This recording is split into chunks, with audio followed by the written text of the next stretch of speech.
അസ്സലാമു അലൈക്കും വറഹ്മത്തുള്ളാഹി വബറകാതുഹു. ഏവർക്കും എൻ്റെ വ്ളോഗിലേക്ക് ഹൃദ്യമായ സ്വാഗതം. മലയാളി വ്ളോഗ് ബൈ യൂസഫ് 2 എന്ന ചാനലാണ് ഇപ്പോൾ എൻ്റേത്. ആ മലബാരി വ്ളോഗ് ബൈ യൂസഫ് 2യിലേക്ക് ഏവർക്കും സ്വാഗതം. ഞാൻ ഇന്ന് പറയുന്നത് ദുരൂഹമായ ഒരു സാഹചര്യത്തിൽ അപ്രത്യക്ഷമായ മുഹമ്മദ് സഫീറിനെ കുറിച്ചും ആ കുഞ്ഞിനെ കുറിച്ചുമാണ്. കേവലം ചെറിയ ഒരു കുഞ്ഞുമായിട്ട് ആ മുഹമ്മദ് സഫീർ അപ്രത്യക്ഷമായിരിക്കുന്നു. അതിലാണ് നമുക്കൊക്കെയുള്ള വിഷമം യഥാർത്ഥത്തിൽ. കാരണം മുഹമ്മദ് സഫീർ അപ്രത്യക്ഷമായാലും അതൊരു ദുഃഖകരമായ സംഭവം തന്നെയാണ് യഥാർത്ഥത്തിൽ. ആ കുടുംബത്തിന് അതൊരു വലിയ പ്രയാസമുണ്ടാക്കും. പ്രായമായിട്ടുള്ള മാതാപിതാക്കളാണ്, ഭാര്യയുണ്ട്, കുഞ്ഞുണ്ട്.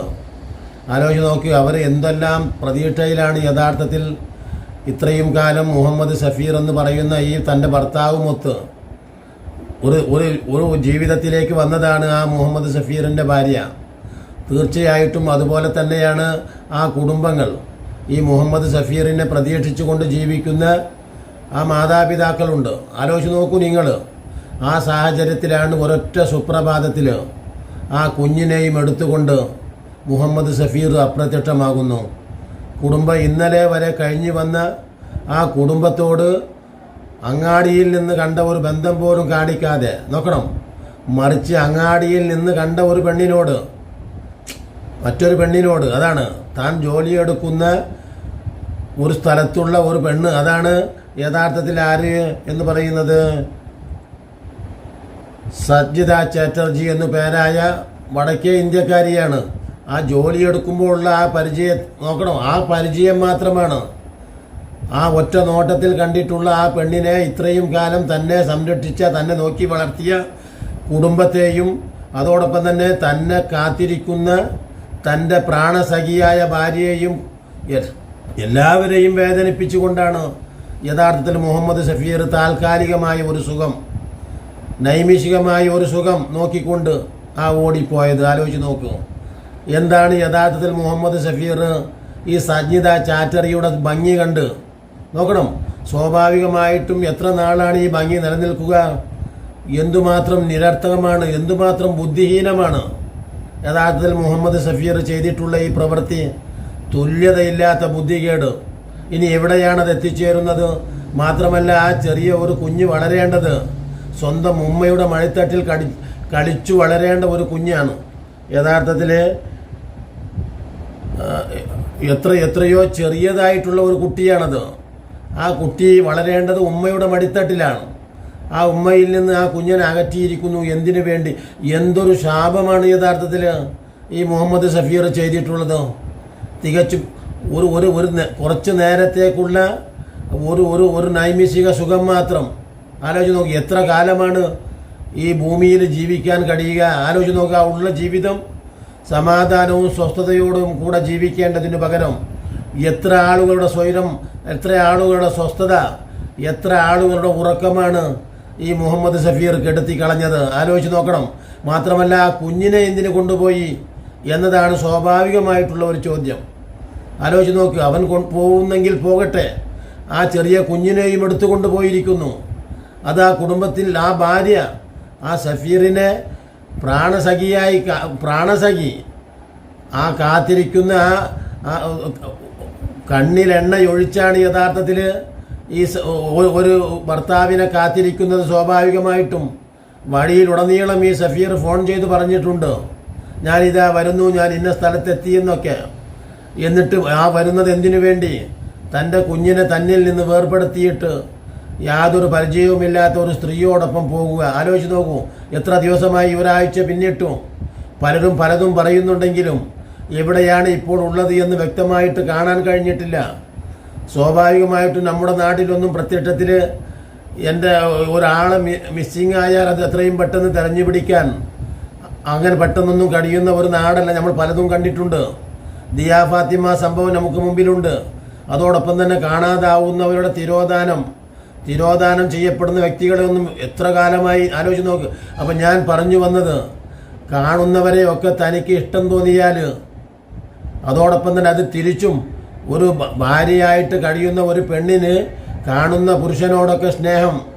അതോടൊപ്പം തന്നെ ഒരു പുരുഷന് പലയിടത്തും അവർ പെണ്ണുങ്ങളെ കാണും. സ്വാഭാവികമാണല്ലോ അത്. അപ്പം നമ്മുടെ സ്വന്തം ഭാര്യയേക്കാൾ എത്രയോ സൗന്ദര്യമുള്ളവളാണ് എന്ന് തോന്നുകയാണ് യഥാർത്ഥത്തിൽ പുരുഷനെ സംബന്ധിച്ചിടത്തോളം സ്ത്രീയുടെ സൗന്ദര്യത്തിലാണ് എപ്പോഴും ആകൃഷ്ടനാവുക, മറ്റൊന്നും അവൻ നോക്കില്ല. അങ്ങനെയാണ് പെണ്ണ് കാണാൻ പോകുമ്പോഴൊക്കെ നമ്മൾ കണ്ടിട്ടുണ്ട്. ഓരോ സംഭവങ്ങളിൽ നമ്മൾ സജീർ എന്ന ചെറുപ്പക്കാരൻ സ്വാഭാവികമായിട്ട് നിക്കാഹ് കഴിഞ്ഞതിന് ശേഷം ആ പെണ്ണ് ചാടിപ്പോയ സംഭവം നമുക്കറിയാം. അതോടൊപ്പം തന്നെ ദിൽഷാദ് സഫാന എന്ന പെണ്ണിനെ സ്വന്തമാക്കിയത് കുറേ പെണ്ണ് കണ്ടതിന് ശേഷം സൗന്ദര്യം മാത്രം നോക്കിയിട്ട് സമ്പത്തിനെ വിട്ടുവീഴ്ച ചെയ്തിട്ട് നഗണം. അതുകൊണ്ടാണ് അള്ളാഹുവിൻ്റെ റസൂൽ ഒരു കാര്യം പറയുന്നുണ്ട്, നിങ്ങൾ വിവാഹത്തിൽ പരിഗണിക്കേണ്ടത് 4 കാര്യങ്ങളാണ്. 1 ഒരു മാലിഹ, ഒരു അസബിഹ, ഒരു ജമാലിഹ, ഒരു ദീനിഹ. ശാരീരികമായിട്ടുള്ള സൗന്ദര്യം, അതോടൊപ്പം തന്നെ നല്ല തറവാട് കുലീനത, അവരുടെ സാമ്പത്തിക ഘടകങ്ങൾ. പക്ഷേ നിങ്ങൾ സമ്പത്ത് ഇത് 3 നോക്കിയിട്ട് നിങ്ങൾ വിവാഹം ചെയ്താൽ ഇത് 3 നിങ്ങൾക്ക് നഷ്ടമാകും. സമ്പത്ത് നഷ്ടമാകാം, സൗന്ദര്യം നഷ്ടമാകാം. ആലോചിച്ച് നോക്കണം. അതോടൊപ്പം തന്നെ തറവാടിത്തം ഒന്നുമില്ല. പക്ഷേ നിങ്ങളിൽ ആദർശ ഗുണമുണ്ടെങ്കിൽ അതാണ് എന്നും നിലനിൽക്കുക. എന്താണ് ആദർശം? അള്ളാഹുവിനെ സൂക്ഷിച്ചുകൊണ്ടുള്ള ഇഹ്സാൻ. അതാണ് എൻ്റെ റബ്ബ് കാണുന്നുണ്ട്. അതാണ് ഇഹ്സാൻ എന്ന് പറയുന്നത്.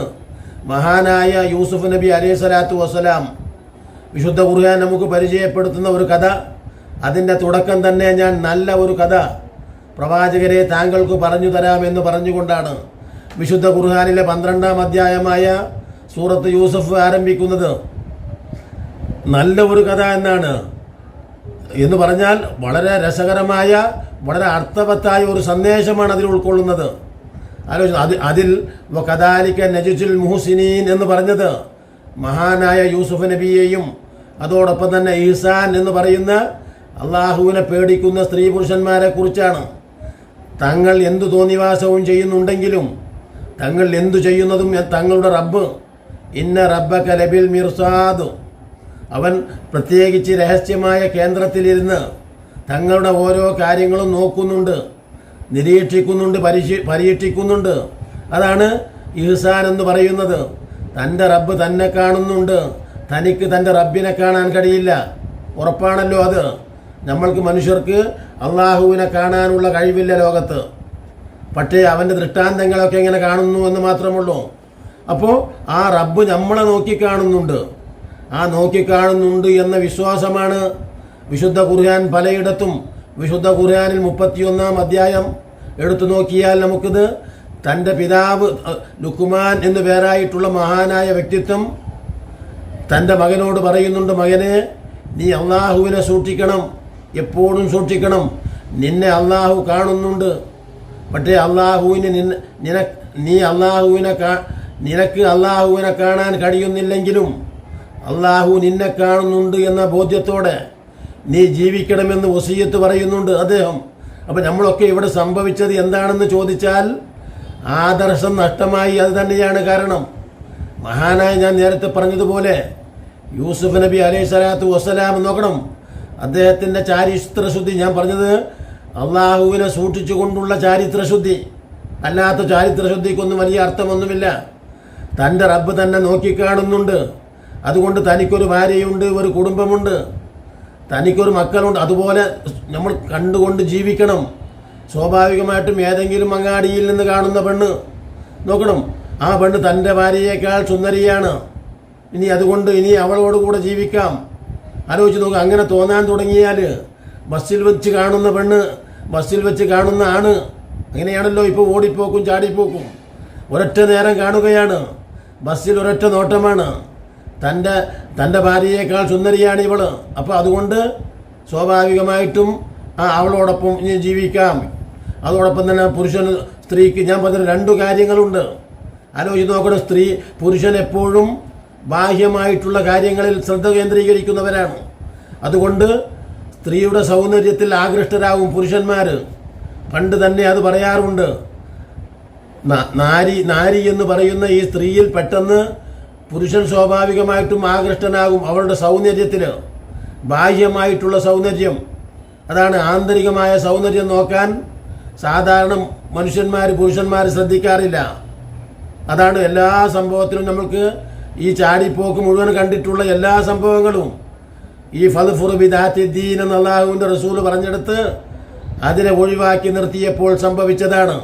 അപ്പോൾ അതാണ് ഞാൻ പറഞ്ഞത്, അടിസ്ഥാനപരമായിട്ട് അള്ളാഹുവിനെ സൂക്ഷിച്ചുകൊണ്ടുള്ള ഒരു ജീവിതം മനുഷ്യർക്ക് സാധ്യമായില്ലെങ്കിൽ ഒരൊറ്റ നിമിഷം കാണുമ്പോൾ അവൻ്റെ കൂടെ ചാടാൻ, ഒരൊറ്റ നിമിഷം കാണുമ്പോൾ അവരുടെ കൂടെ ചാടാൻ ഓരോരുത്തരും ശ്രദ്ധിക്കും. അതാണ്.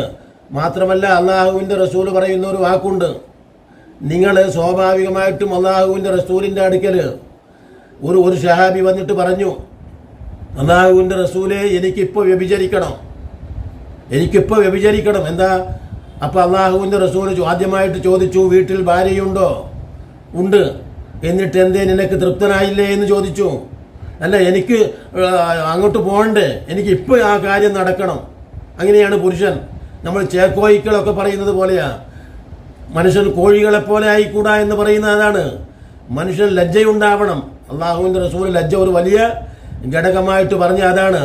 അപ്പോൾ അയാൾ പറഞ്ഞു, എനിക്ക് ഇപ്പം തന്നെ വ്യഭിചാരത്തിന് വഴിയുണ്ടാക്കണം. റസൂലുള്ളാഹി പറഞ്ഞു, വീട്ടിൽ ഭാര്യയുണ്ടോ? ഉണ്ട്. അവളെ ആരെങ്കിലും വ്യഭിചരിക്കണമെന്ന് പറഞ്ഞാൽ നീ അത് ഇഷ്ടപ്പെടുമോ? ഒരിക്കലുമില്ല, സമ്മതിക്കില്ല എന്ന് പറഞ്ഞു. എന്നാൽ ഉമ്മയുണ്ടോ? ഉണ്ട്. ഉമ്മയെ വ്യഭിചരിക്കണമെന്ന് പറഞ്ഞാലോ? അതും ഞാൻ സമ്മതിക്കില്ല. പിന്നെ സഹോദരിയുണ്ടോ? ഉണ്ട്. അതും ഞാൻ സമ്മതിക്കില്ല. മകളുണ്ടോ? ഉണ്ട്. സമ്മതിക്കില്ല. എന്നാൽ ഈ 4 ഇനത്തിലും പെടാത്ത ഒരു സ്ത്രീയെ നിനക്ക് വ്യഭിചരിക്കാൻ ഞാൻ സമ്മതിച്ചിരിക്കുന്നു. ആരുടെയും ഭാര്യയും, ആരുടെയും മകളും, ആരുടെയും സഹോദരിയും അല്ലാത്ത ഒരു സ്ത്രീയെ നിനക്ക് അപ്പം നോക്കുമ്പോൾ അങ്ങനെ ഒരു സ്ത്രീയെ ലഭിക്കുകയില്ല. അതാണ് അതിൻ്റെ അർത്ഥം. അപ്പോൾ സ്വാഭാവികമായിട്ടും അയാൾ പറഞ്ഞു, ഞാനിപ്പോൾ വരുമ്പോൾ ഒരു മൃഗമായിരുന്നു, ഞാനിപ്പോൾ ഒരു മനുഷ്യനായി എന്ന് പറഞ്ഞാൽ താൻ ഓരോ തീരുമാനങ്ങളും എടുക്കുമ്പോഴും ആ പെണ്ണിന് ഒരു സഹോദരനുണ്ട്, ഭർത്താവുണ്ട്, പിതാവുണ്ട്, മകനുണ്ട്. ഇതൊക്കെ നമ്മൾ ചിന്തിക്കണം. ആലോചിച്ച് നോക്ക്. അതോടൊപ്പം തന്നെ ദൈവീകമായ സാന്നിധ്യത്തെക്കുറിച്ച് ചിന്തിക്കണം. ഇതൊന്നും ഇല്ലാതെ വരുമ്പോഴാണ്. അതുകൊണ്ടാണ് പരിശുദ്ധമായ ഈ ജീവിതത്തിൻ്റെ നിയമനിർദ്ദേശങ്ങളെ അതിശക്തമായി അള്ളാഹു നിർദ്ദേശിച്ചു കൊണ്ടിരിക്കുന്നത്, സൂക്ഷിക്കാൻ വേണ്ടി നിർദ്ദേശിക്കുന്നത്. മനുഷ്യൻ അവരുടെ നഗ്നത വെളിവാക്കരുത് എന്ന് സ്ത്രീകളെക്കുറിച്ച് പറഞ്ഞത് ഞാൻ നേരത്തെ പറഞ്ഞതുപോലെ, എപ്പോഴും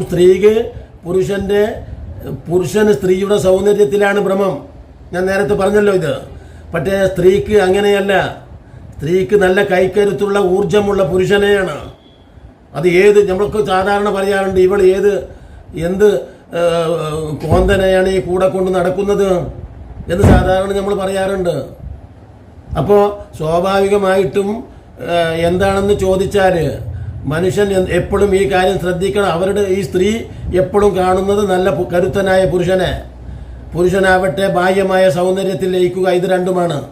ഇതുകൊണ്ടാണ് ഏതെങ്കിലും ഒരു പുരുഷനുമായിട്ട് സ്ത്രീ വിവാഹത്തിന് മുമ്പാണെങ്കിലും ലൈംഗിക ബന്ധത്തിൽ ഏർപ്പെട്ടാൽ പിന്നീട് ആ സ്ത്രീയോടൊത്ത് ജീവിക്കാനുള്ള ഒരു താല്പര്യം.